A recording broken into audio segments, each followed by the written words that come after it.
नमस्कार। आज के मंडे मोटिवेशन सीरीज में आपका स्वागत है। मैं जयंत कुमार, आपका होस्ट एस्ट्रो बेसिक चैनल से। आज मैं एक कहानी डिस्कस करने जा रहा हूँ जिसकी मेरे लाइफ को बहुत ही ज़्यादा इम्पैक्ट किया। पर्टिकुलरली जब मैं एस्ट्रो बेसिक स्टार्ट किया था तो तभी ये कहानी मैंने सुना था और ये मुझे बहुत ही इंस्पायर किया और मुझे ये बहुत ही हेल्प किया मुझे आगे बढ़ने में। तो मैंने सोचा कि क्यों ना आज के मंडे मोटिवेशन सीरीज में मैं ये चीज़ आपके साथ शेयर करूं। तो एक बार क्या होता है कि दो अलग अलग प्लेसेस के राजा थे, किंगडम थे, और जो कि जानते हैं कि पहले अपना विस्तारवादी नीति जो होता है जिसमें लोग दूसरे राज्य को कंक्वेर कर लेते थे और फिर अपना राज्य बड़ा करते रहते थे, तो वैसे ही एक किंगडम जो है दूसरे साइड जाना चाहता था और ये वाला जो है इस साइड वाले को अटैक करना चाहता था। लेकिन प्रॉब्लम ये था कि उस दोनों किंगडम के बीच में एक बड़ा सा पहाड़ था। तो उस पहाड़ को पहले जो है हिल को जो है तो सारे सैनिक को जो है उस पर चढ़ना था, फिर नीचे उतरना था, इधर वाले को भी इधर चढ़ के इधर उतरना था, तब अटैक होता। तो दोनों साइड वाला जो है ये काम नहीं कर पाता था, क्योंकि अगर सारे सैनिक को लेके चढ़ना फिर उतरना तब तक में तो वो थक जाएगा, तो सामने वाले से फिर क्या फाइट करेगा। इसी कारण से ऐसा नहीं हो पा रहा था। लेकिन दोनों ही जो किंग थे बहुत ही महत्वाकांक्षी थे और बढ़ाना चाहते थे इस चीज़ को, अपने राज्य को। तो दोनों किंग ने डिसाइड किया कि ऐसा करते हैं कि पूरे सैनिक के साथ नहीं लड़ाई करते हैं, आप अपने एक बेस्ट फाइटर को भेजिए और मैं अपना एक बेस्ट फाइटर को भेजता हूँ। तो दोनों में से जो भी जीतेगा तो फिर वो उसका राज्य, मतलब जो भी हारेगा तो दूसरा वाला उसका राज्य ले लेगा। तो इसी कॉन्सेप्ट से दोनों ने डिसाइड किया कि लड़ाई करते हैं। तो फिर क्या होता है कि एक साइड वाला जो किंग था वो अपना बेस्ट जो वॉरियर था उसको भेजा। वो वॉरियर जो था वो बहुत ही 7 फीट हाइट का था, पूरा आर्मरी था और बहुत ही बल्कि हैवी और स्ट्रॉन्ग था। जब उसको देखा तो इस साइड वाले के जितने भी वॉरियर थे किसी ने भी साहस नहीं किया जाने का। सब कोई भागना स्टार्ट कर दिया, बोला कोई नहीं, क्योंकि उससे लड़ना मतलब मरने को आमंत्रित करना है, तो उसके पास तो लड़ने नहीं जाएंगे। तो इस साइड से कोई रेडी हो ही नहीं रहा था। जब ये देखा सारे लोग भागने लगे तो वहीं पर उस राज्य का जो है एक शेफर्ड था, चरवाहा था, जो कि भेड़ बकरियां चढ़ाता था। उसने देखा कि सब कोई भाग रहा है, तो उसे लगा कि अरे इस तरह से तो मेरा राज्य जो है बर्बाद हो जाएगा, ये लोग अटैक कर देंगे और फिर हम लोग गुलाम हो जाएंगे या फिर पता नहीं किस तरह का बिहेव करेंगे हम लोगों के साथ। तो उसने जाके किंग को बोला क्या मैं लड़ने जाऊं?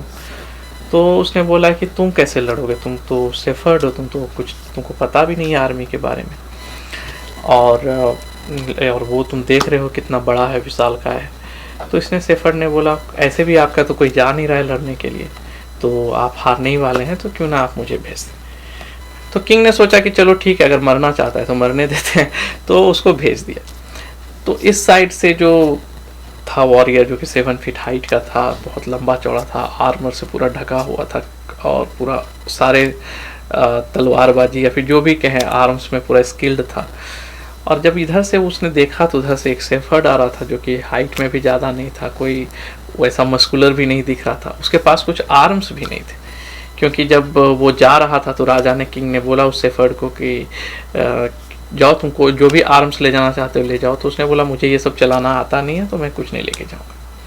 तो गया, लेकिन रास्ते में जाते जाते उसने 5 पत्थर जो है स्टोन वो उठा लिया, और जब वो उसके थोड़े करीब पहुंचा तो वो चरवाहा रस्सी में उस पत्थर को बांध के इसे घुमा करके जोर से फेंका, मतलब एक जो स्लिंग शॉट होता है, ठीक है, उसको जोर से फेंका।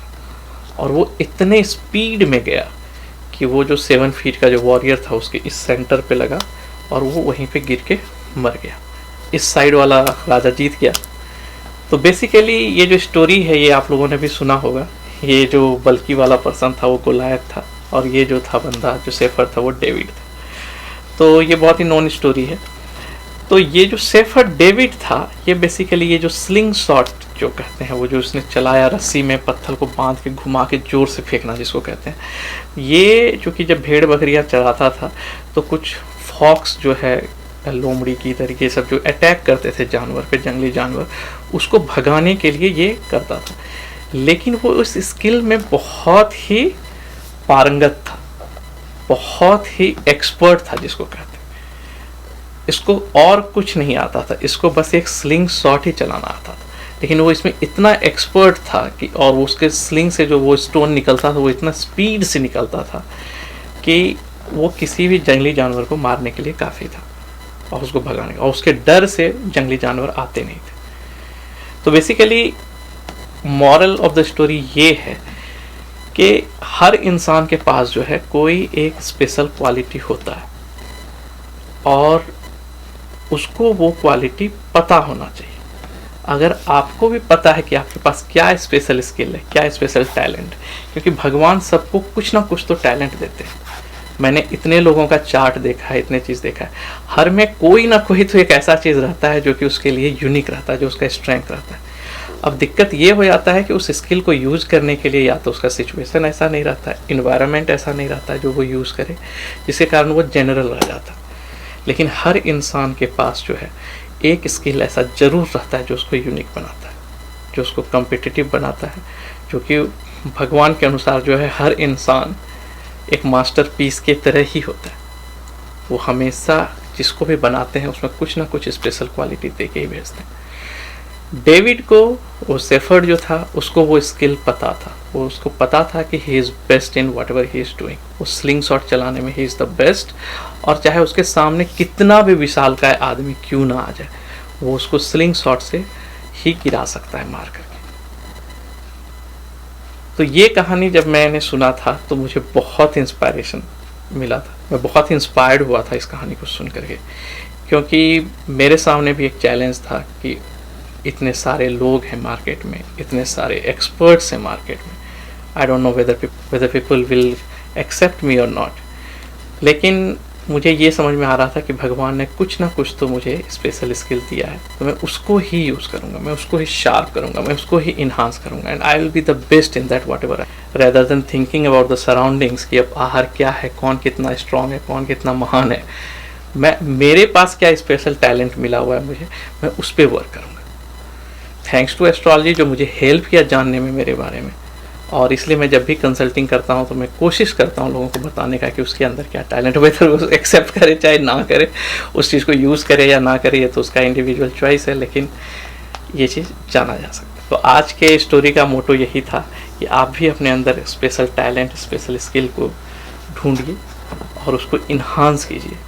जिस दिन अपॉर्चुनिटी आएगा, जिस दिन आपके पास सिचुएशन आएगा, उस दिन आप उसको यूज़ कर सकते हैं, या फिर अगर नहीं है तो कभी कभी सिचुएशन को आपको अपने अनुसार बनाना पड़ता है उस चीज़ को आगे बढ़ने के लिए। यही रीज़न है कि आप देखेंगे most of the successful businessman जो हैं वो बहुत गरीब जगह से आते हैं, लेकिन उन लोगों को अपने बारे में अच्छी तरह से पता रहता है कि क्या उनमें स्ट्रेंथ है, क्या एरिया ऑफ इम्प्रूवमेंट है, और वो हर सिचुएशन को अपने अनुसार चेंज करने की कोशिश करते हैं।